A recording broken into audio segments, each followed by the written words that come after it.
and welcome. You are listening to At Home with Ifeno. Here, we'll talk about helping women know and understand their worth, find fulfillment in who they are, and in what they do. Every other week, we'll talk about your identity as a woman, discovering your unique purpose, intentionally raising the next generation, and your influence in homemaking. I am your host, Ifoma Nneka Omoni. Hello. Welcome to another interesting time on At Home with Ifeno. So how are you doing today? Wow. The year is really rolling fast. When did we say Happy New Year? And now we are about 3 months to the end of the year. God has really been good to us. Despite so much going on around us, the world, our countries, our families, I want you to know that the fact that you are listening to me today, that you can hear me, is a proof of God's love for you. Don't take it for granted. And today on At Home with Ifeno, wow, I really am excited and looking forward to today's conversation because I'm not alone. I know that most times when I come, I say I'm not alone, that the Holy Spirit is with me. But I have an awesome guest with us today. And please pardon me if you hear me refer to her as mommy, because she's a mommy to me. She's, wow, I don't know what to say, and she's going to be teaching and telling us a lot from her experience. I can tell you that this is not just reading from a textbook or doing search on Google. She's going to be giving us wisdom tips from her experience. But before I introduce her, I'd like to tell us what our focus for today would be. Very, very critical topic. Our topic for today is home training. Your children shouldn't leave home without it. Home training. Your children shouldn't leave home without it. And my guest for today is Mrs. Ruth Atabo. Please, let's give her an At Home with Ifeno welcome. You're welcome. You're welcome, ma. Thank you very much. We are so glad to have you on this platform. So I will start by asking you, how are you doing today, ma? How are you? Thank you. First and foremost, thank you for having me on this platform. I've been a follower of this platform and podcast, and I'm really glad to be here. It's really a pleasure. I'm doing very well. I've learned, given the world and time we're in now, to be grateful for every day. So my answer to that question would be, I thank God Almighty for I have today. Wow. Good to see you and good to hear you, ma. So I would like to read a little of my guest's profile. I would just like to give us a little hint of who she is or what her experience has been. She is an organizational and human resource development expert with an extensive experience across the private and public sectors in Nigeria and the United Kingdom. She is currently a freelancer and exploring her interest in writing, counseling, traveling, and I will add business. And she is a mother of 2 adult children.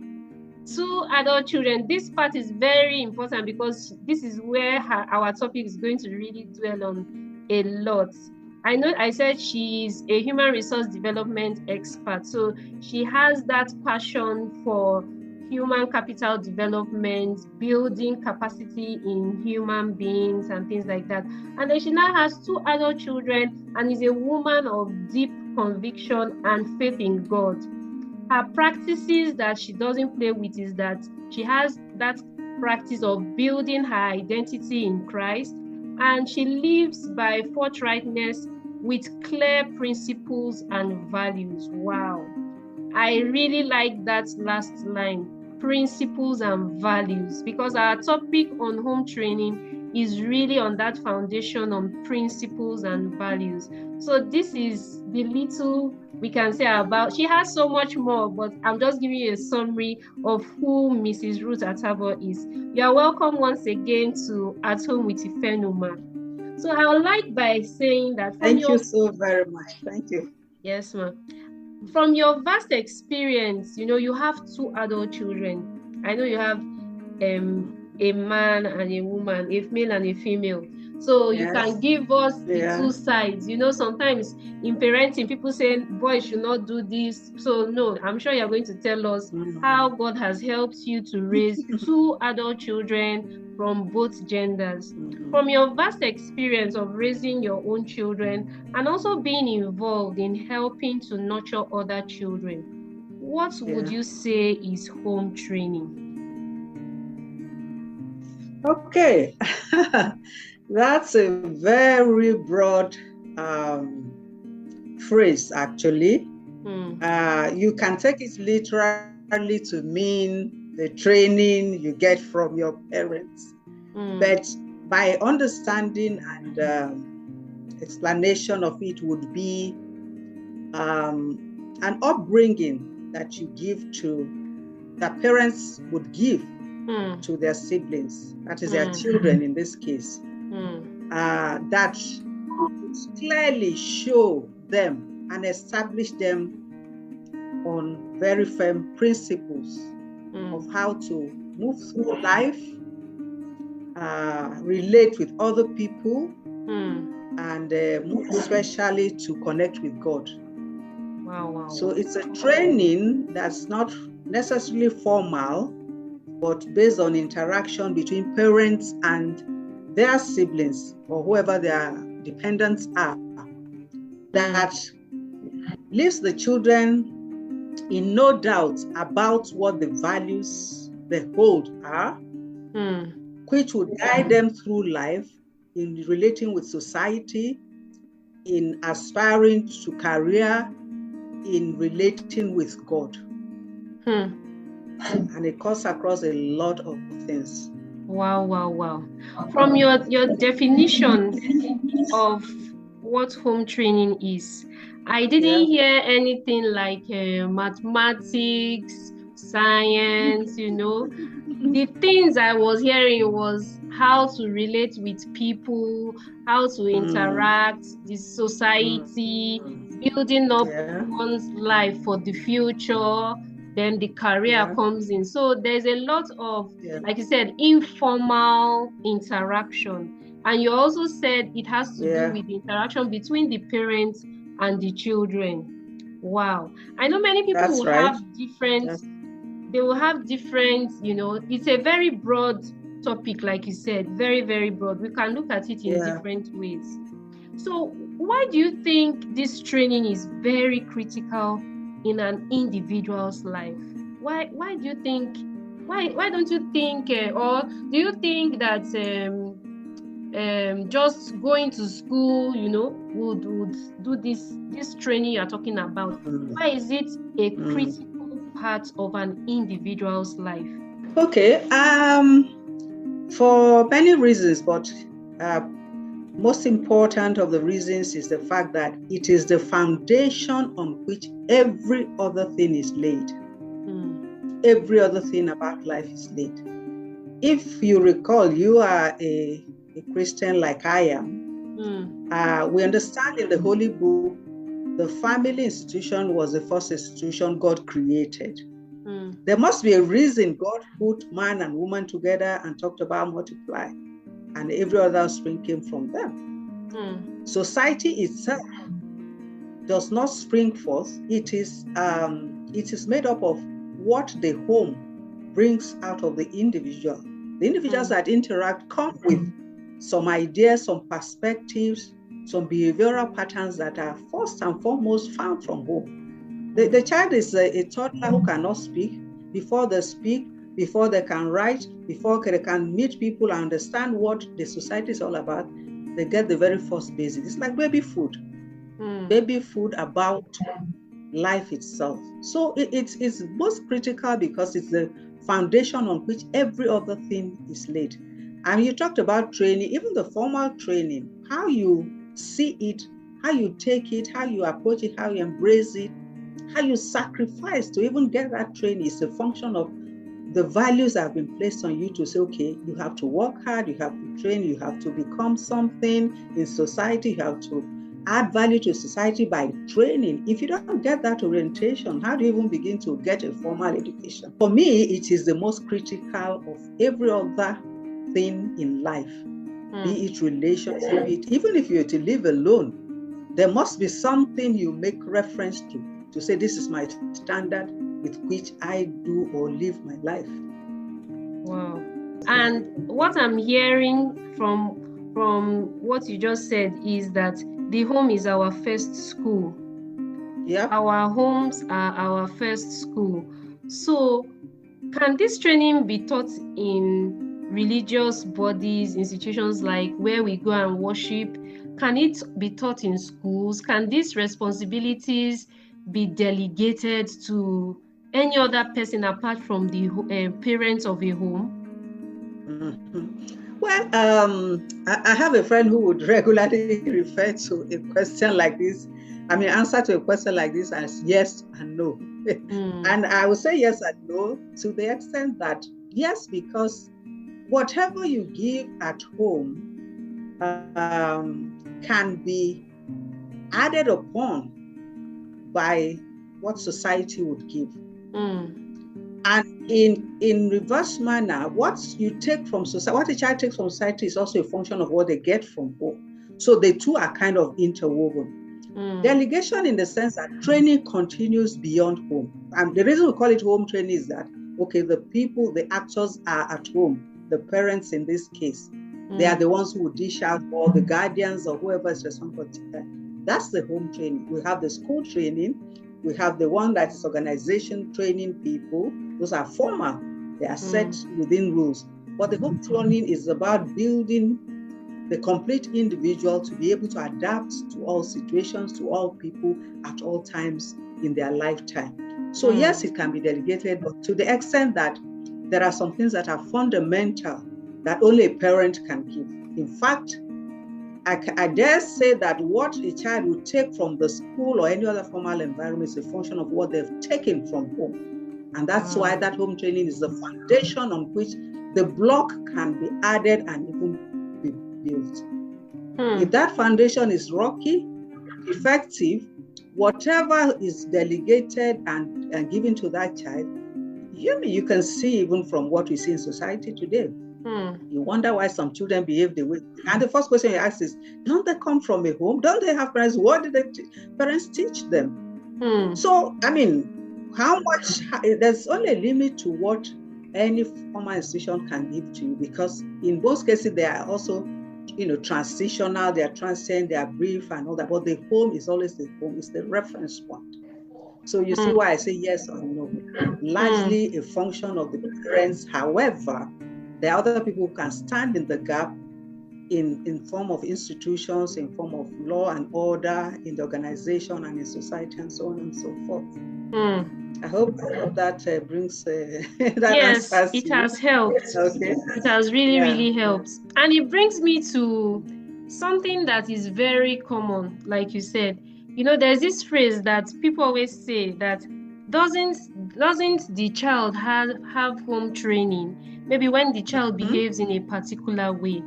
And interestingly, I met someone a couple of days ago, and he narrated the behavior of a youth corper. So this is not a toddler or a teenager. This is actually at least an adult that has been to the university. And in summary, this youth corper was rude to the taxi driver. So he got into the taxi and asked the taxi driver that, are you well? Why? Because the taxi driver turned on the air conditioner.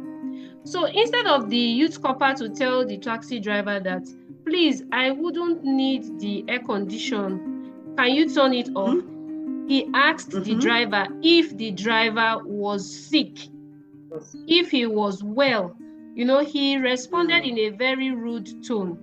So the driver now said, I don't blame you. If you have home training, you would not speak like that.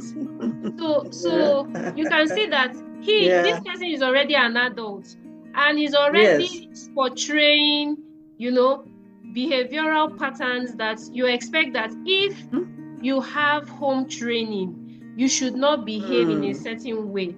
So it brings me to the next question. What are the things that can be taught as home training skills? What are those life skills that we can call part of the home training curriculum? I know it's not formal, but what do we really teach in home training?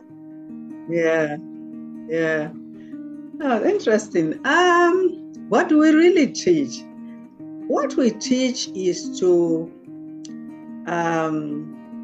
consciously, actually, I don't think there's a rule book. I didn't have a rule book or any kind of conscious training on how to be a parent, right? Yes. But I had an upbringing, and that made me appreciate, by the time I grew up, the values that had been inculcated in me. And I knew clearly what I wanted to pass on to my children. So it starts first and foremost for who the parents are, the identity of those parents. Some people would define identity as their image in Christ, their life in Christ. Some would say, oh, that's their religious beliefs or whatever. Some would say their moral standing. Some would say integrity. Some would even base their identity on their status, So the understanding of who you are, drive the kind of person, because to bring up a child, it's not just about the birthing of the child. It's to, when God say multiplies, to add value to whatever he has given you, be it money, be it name, be it fame, be it a voice, be it a talent, is to add value in some places to give to other people, which are sure of your identity. If you're not your identity, how do you even know what to pass? So it all starts from who you are and recognizing that parenting is a responsibility given by God. Wow. A lot of us don't see it that way. We say, oh, I'm married, I should have children, and why do I have two? I should have three. God will give somebody else wealth for other people. So parenting is a responsibility. So if you take it from that point of view, what is God expecting me to do with this child I have? That child is to be brought up to be of value to the society at the very least. So it is that mindset, that frame of mind that begins to shape how you think, what you give to your child in terms of how to direct them towards a career. But essentially, what is the manual? There's no manual. What's a manual for parenting or home training? What are the values I want to give? And of course, we will all expect that the value you want to give a child will be positive values, right? How do you give it to that child? You live by example. You live by example. Example of integrity. When in my days when we're growing up, even as a teenager, I could appreciate what it meant to say my father's name. I must not spoil my father's name. Wow. There are some things you can even get away with within the compound, but you don't dare do outside, because what does it mean? As a child, if you do, it will be embarrassing to your parents.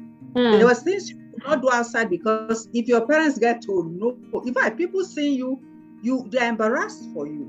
And you have that consciousness that my family has a name, has a reputation to protect.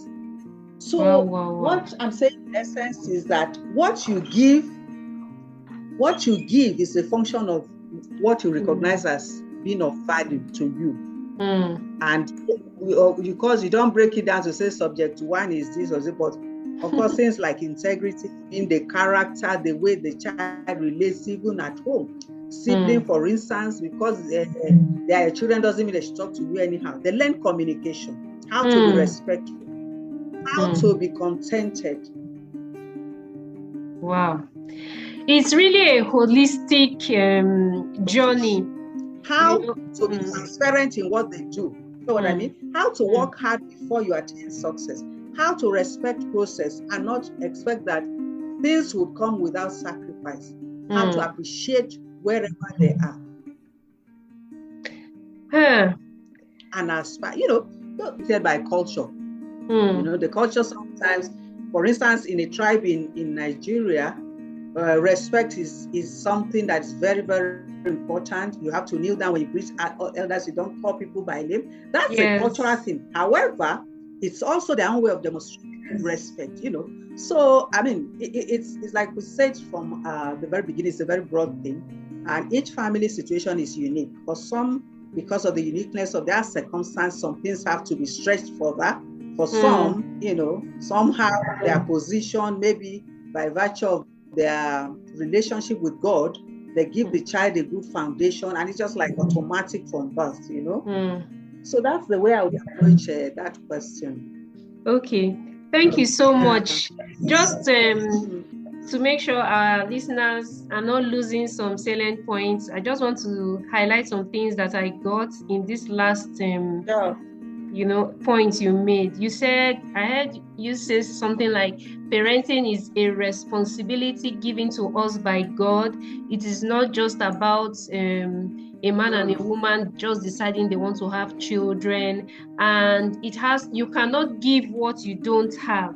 So whatever our children are going to learn as home training starts from us, and it begins from who we see ourselves as parents to be, our identity. When you said our identity, one of the core values or things that we talk about on At Home with Ifeno is to remind us, to remind our listeners, to remind women and anyone that listens that your identity is very critical, because identity issue is something that a lot of us struggle with. So even in passing on values to our children, it must stream from our identity as parents. Wow. Thank you so much for that contribution, ma. So what will you say to parents that might be saying, okay, I don't know where to start from? Maybe there are parents that have gotten into the parenting journey without maybe thinking about the things you have mentioned, like identity, like values. They just feel that anything that the child will be. And we see that that responsibility is abdicated on the school authorities or even our religious bodies. They feel once you go there, you will be taught. So what will you say to such parents? How do they find their feet? Maybe they are like, I don't even know where to start from everything I've been hearing. What will you say to such? Well, I would start by saying it is not supposed to be a burden. All right? It is not supposed to be a burden. And so the mindset has to be correct. All right? You don't approach it as if this is like a load I have to carry, like every other thing. I would advise we draw wisdom from God. Let it be something that foremost we take with utmost sense of responsibility. It's not something you should take casually or just live on wishful thinking or hope that somebody else will take up the burden. It is something that you take the responsibility first and foremost. Now, none of us, at least to a large extent, most of us were not prepared, But personally, my own experience in my childhood helped me in redefining the approach I would use on my children.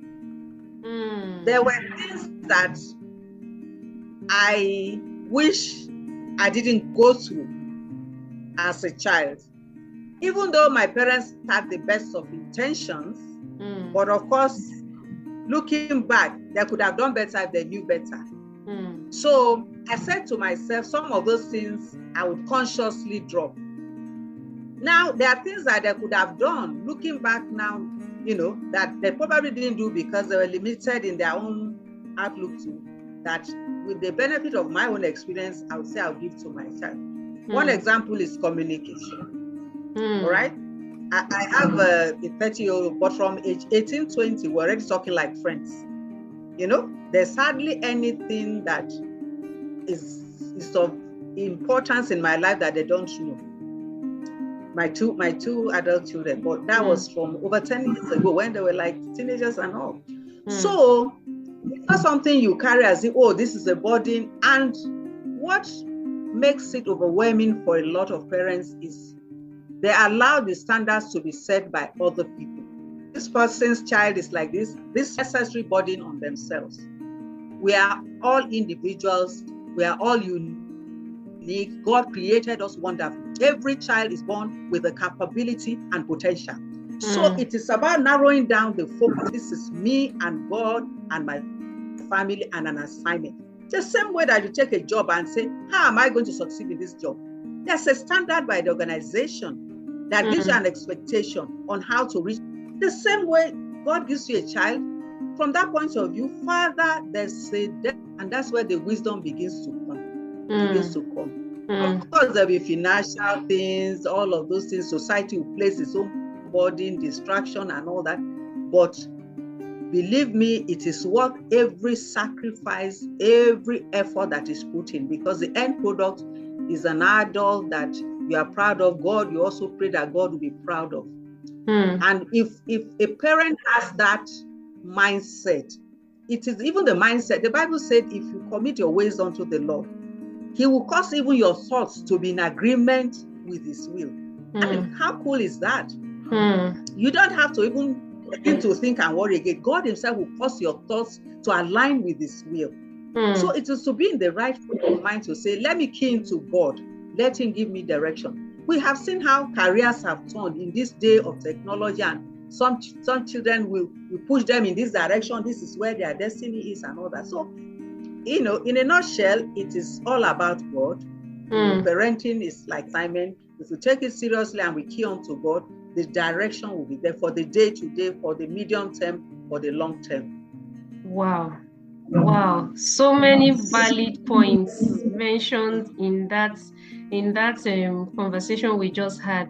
I can remember you talked about parents not comparing, their children with other children, and we should not take parenting journey as a burden. We should take one day at a time and don't allow it to overwhelm us because you are looking at what the next person is doing.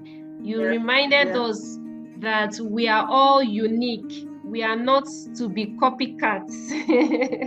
So we should discover who our children are and help them, toe the line that God has called them to be. It reminds me of a verse in the Bible that says, train up a child in the way that he should go. So it means that there's a particular way each child should go. Indeed. Yes. Indeed. And if I may add, this issue of when you start as a parent, of course you are full of aspirations. Along the line, you discover, this thing is not as easy. The resources are not there. There are times that for the sake of the children, you may have to make a sacrifice. I sacrificed the banking job. I was just like ascending in the career. I had a lot ahead of me. But one of the main reasons was because I needed quality time with my children. All right? So it is sometimes because we are putting things that are not priority ahead of the upbringing of these children. But if you put them as priority, some things may have to suffer, but at the end of the day, it will be worth the sacrifice. So this feeling overwhelmed sometimes is because we are also laying on ourselves unnecessary burden. So it is about putting priority where it should be. That's just what I want to add. getting our priorities right. That is what Mrs. Ruth Atabo is reminding us of.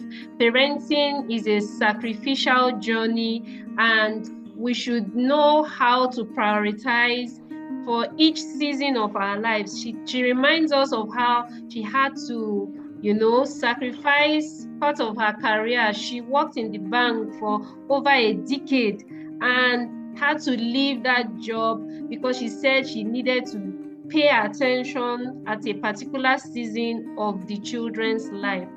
I would like you to speak with any of our listeners that might say, Mrs. Ruth, I am a single mother. I'm the only one carrying all the load. I struggle. I have to look for resources. I have to do this. How do I cope with discipline? In fact, my son is a very hard nut to crack. What do I do? I told you that she's very experienced. Why? Because she has a male child and she has a female child. And her parenting journey was really one that at a time she was solely the only parent with these children. Please, Ma, can you just encourage any single parents listening today that is feeling like giving up and saying, how do I continue? Well, at the end of the day, I speak a little Yoruba, and I know that there's a phrase in Yoruba that says, Oluwa lo logbon. For those who don't speak that language, it is God that has wisdom. I don't think there's any human being on earth that would tell you that they knew it all. In most cases, you learn as you go. You learn on the trade. But I think what's more important is your source of strength and wisdom. It's the source that matters, because there's so much garbage that the world would throw on us. There's so much principle defined by the world. There's so much know-how out there, in quotes. But from my experience, the source of the wisdom is more important than even what you get to give the children. And I can only speak from my own personal experience. As a single mother, I was thrown into single parenting by fate. And until that happened, I did not pay much attention to any source other than my ability, my wisdom, my financial stand, and so on and so forth. But believe you me, it was when that happened and I came to a realization that I needed God as my source.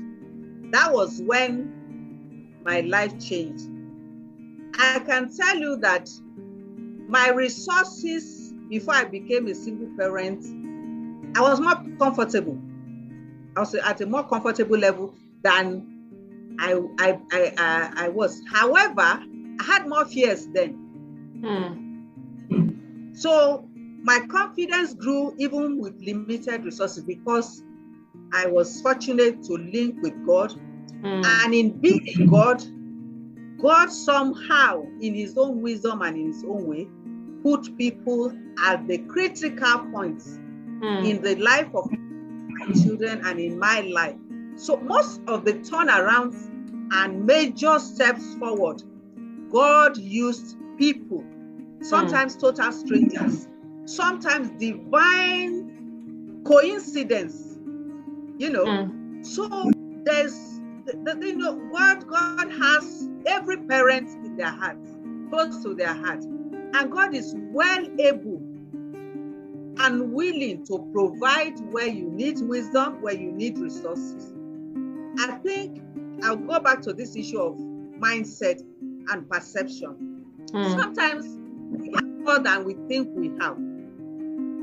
Sometimes even in the position we think, oh, we lack, we don't have. It's more out of fear. The reality is that ahead of you, God has made a way. God has made a way.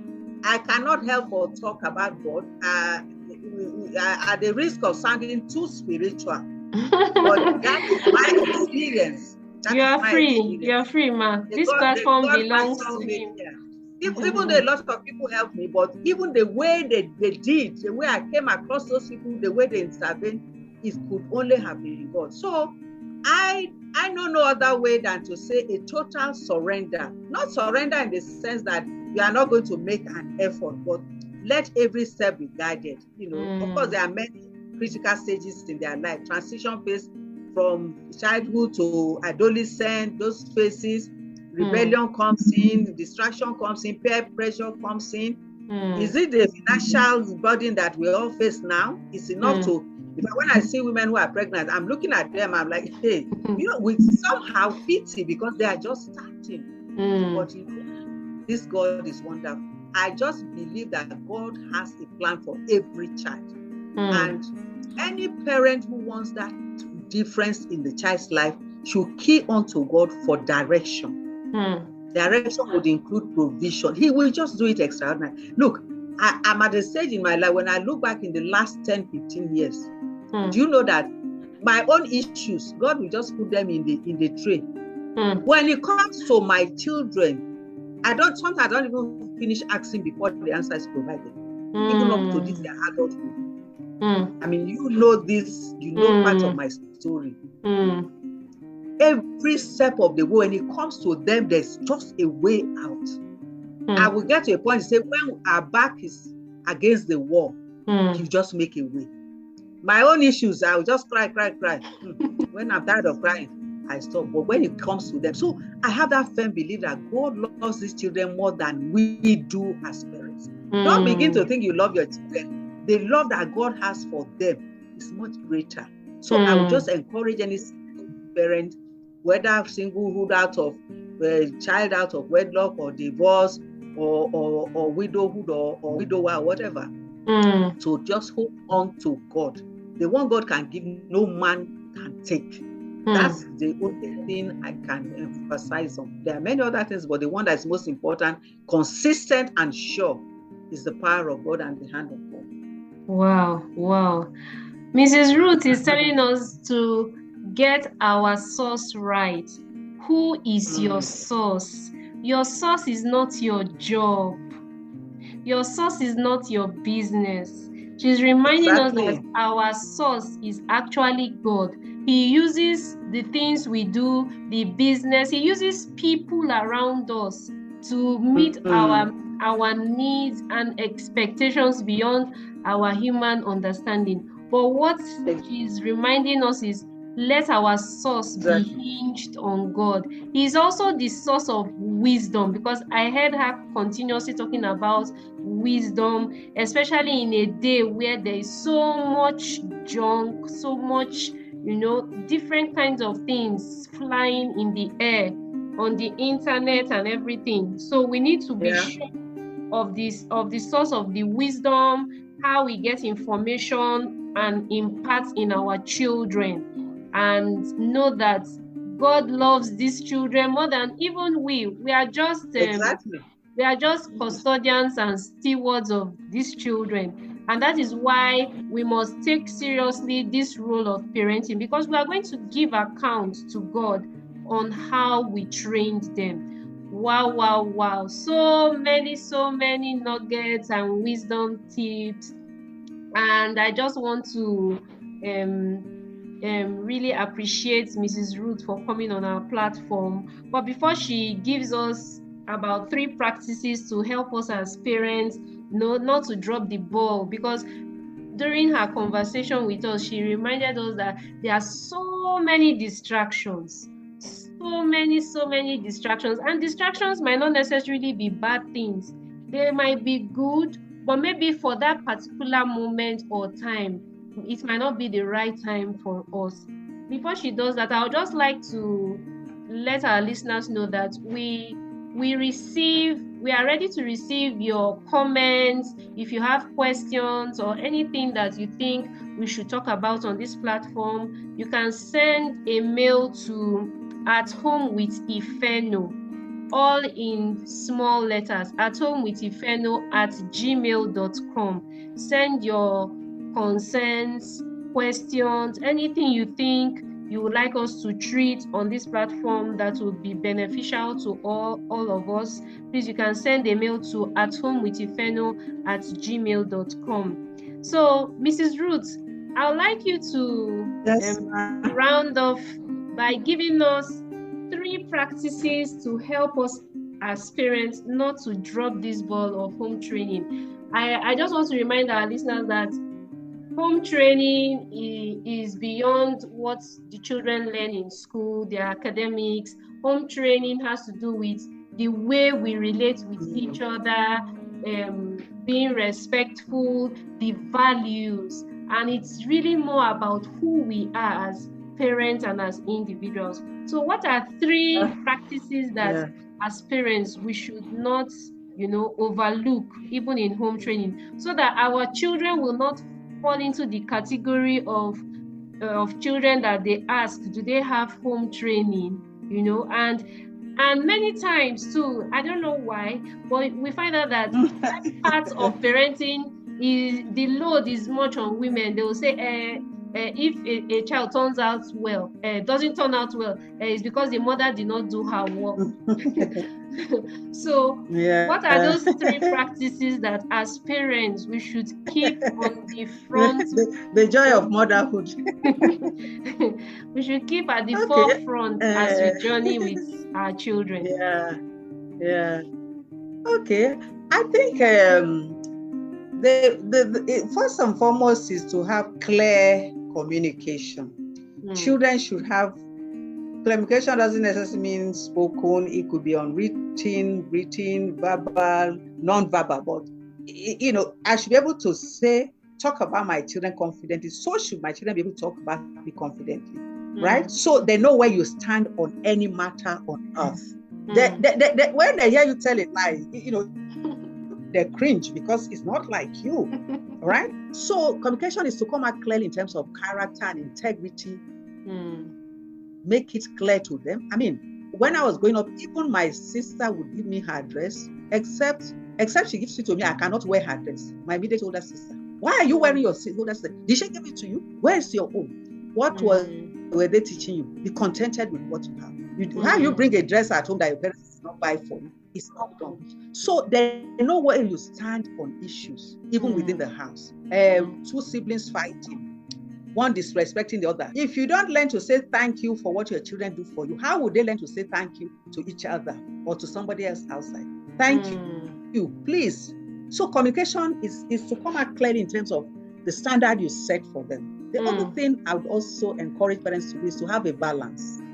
A balance in terms of love has to be matched by equal measure of discipline. Children should know their boundaries, their limits. Or discipline has to be matched with equal amount of love. You can't over-discipline and not put love. If you love too much and you don't discipline, it's disaster. If you discipline too much and you don't love, it's disaster. But when you put the 2 together, the child may not enjoy it, but they grow up looking back with joy and laughter and are grateful that you gave them what you did. And when we say discipline, it also derives from what is your identity? What's your life? What are the things you place importance on? If your child sees you as the one that you see you must buy, with what you don't have, you are borrowing. The neighbor you borrowed from is coming and you're hiding. What would that child learn? If your child sees you as you have to tell a lie to be able to get admission for them, buy results for them, buy question paper for them, what are you teaching them? So if they don't have those boundaries as sign of discipline, it's a problem. Sometimes what we call love is not so much love. It is we are digging problem for this. So I would count that as number 2. And what else? What do you take from home? It's just to know that, and whatever you're giving to that child, they must know that it is for the glory of God. Let them not see it as if it's about you or about them, for that matter. If a child has to do something because you are doing it because my parents said I should do it, then you are missing it. Let them know that it is in their interest and then for the glory of God. So those are things that bring balance to, because a lot of these issues we have, societal issues, are because of that imbalance. Children are torn to one side, they don't understand what the other side is. Life is about balance. Life is about balance. Thank you so much. So those are the things. Thank you. Yes, And I'm so so happy to be here, and I'm grateful for the I can opportunity. remember the three things, if I get them right. The first one is communication. Communication doesn't need to be verbal. Mm-hmm. There are ways that give that open door policy or room for your children to express themselves, and be able to know that you have that listening ear. Then balance of discipline and love. We should not indulge our children. There should be boundaries. They should know where to draw the line, even when you are not with them. And the last one is that everything about their lives is for God's glory. It's not about what I want them to become, the profession I want them to, to go after, or the course I want them to read. It is about living out what God has for them, God's plan for their lives. Thank you so much. It's a very vast topic. We can't finish everything today. But we want to thank you for your time, and we hope when we call you again, you'll be willing to come and share your expertise and your wisdom and everything. Thank you so much, and God bless you, ma. Most definitely. Most definitely. Thank you for the opportunity. I really enjoyed it. And I want to thank you and commend you for the job you do on the podcast. By God's grace, it will go as far as God intends it to. Thank you so very much. It's my pleasure. Thanks for joining us this week on At Home with Ifeno. Check us out on Instagram at Ifeno17. As always, subscribe to the show to catch every new episode and leave us a review so we can continue to bring you fresh content. See you next in 2 weeks' time.